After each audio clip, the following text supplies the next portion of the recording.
Halo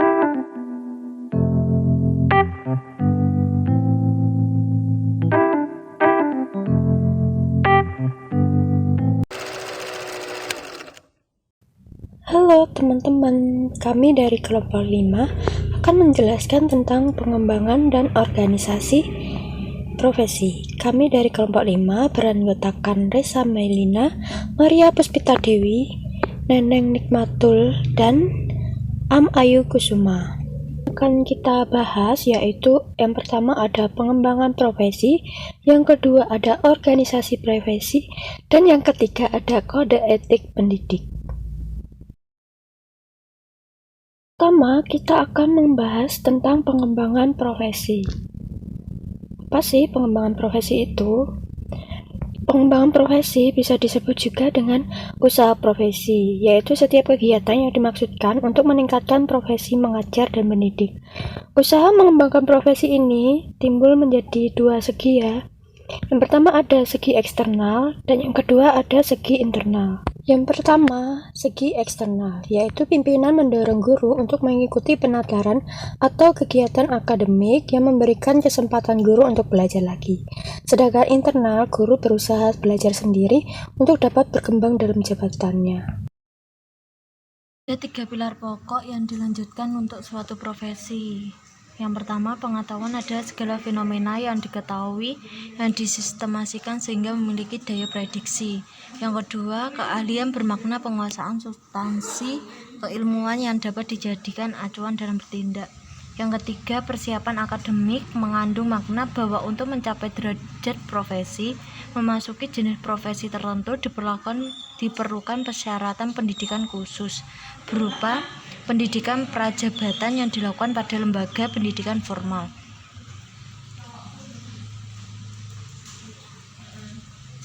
Untuk yang selanjutnya ada beberapa persyaratan disebut sebagai profesi, yaitu yang pertama adanya pengakuan dari masyarakat dan pemerintah mengenai bidang layanan tertentu.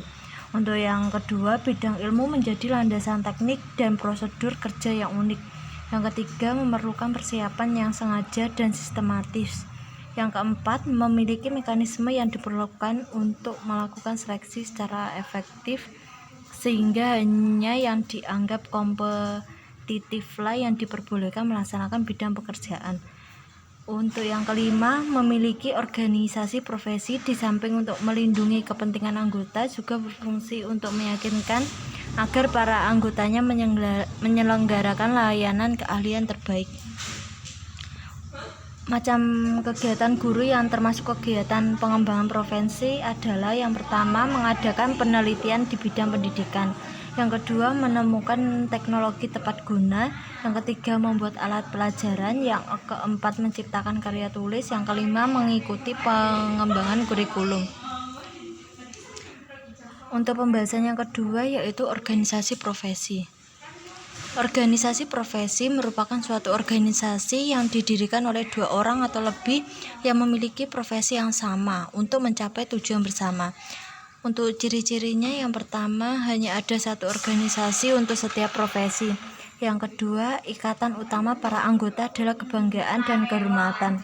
Yang ketiga, tujuan utama adalah menjaga martabat dan kehormatan profesi. Yang keempat, kedudukan dan hubungan antar anggota bersifat persaudaraan. Yang kelima, memiliki sifat kepemimpinan kolektif. Yang keempat, mekanisme pengambilan keputusan atas dasar kesepakatan.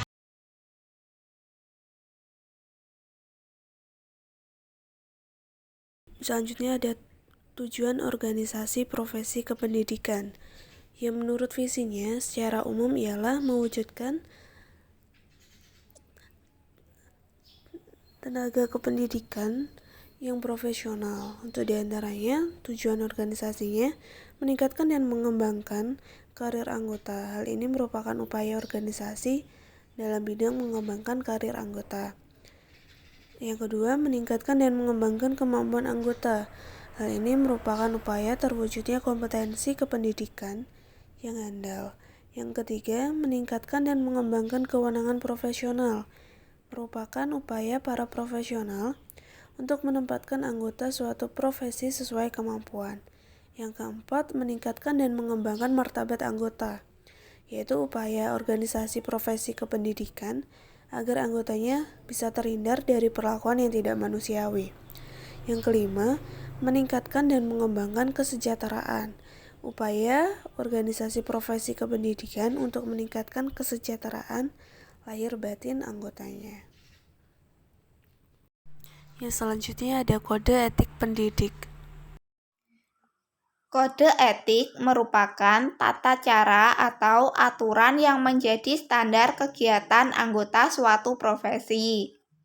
Kode etik pendidik adalah pola aturan, tata cara pedoman berperilaku, norma-norma yang mengatur hubungan kemanusiaan, relationship antara pendidik dengan lembaga pendidikan, sekolah, pendidikan dengan sesama pendidik, pendidik dengan peserta didik, dan pendidik dengan lingkungannya.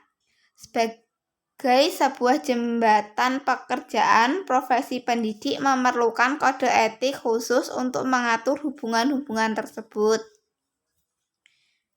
Kode etik pendidik di Indonesia bersumber dari 1.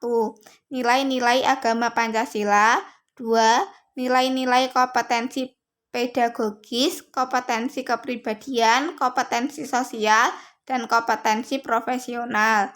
3. Nilai-nilai jati diri, harkat dan martabat manusia yang meliputi perkembangan kesehatan jasmani, emosional, intelektual, sosial, dan spiritual. Fungsi kode etik pendidik tersebut sebagai berikut. 1.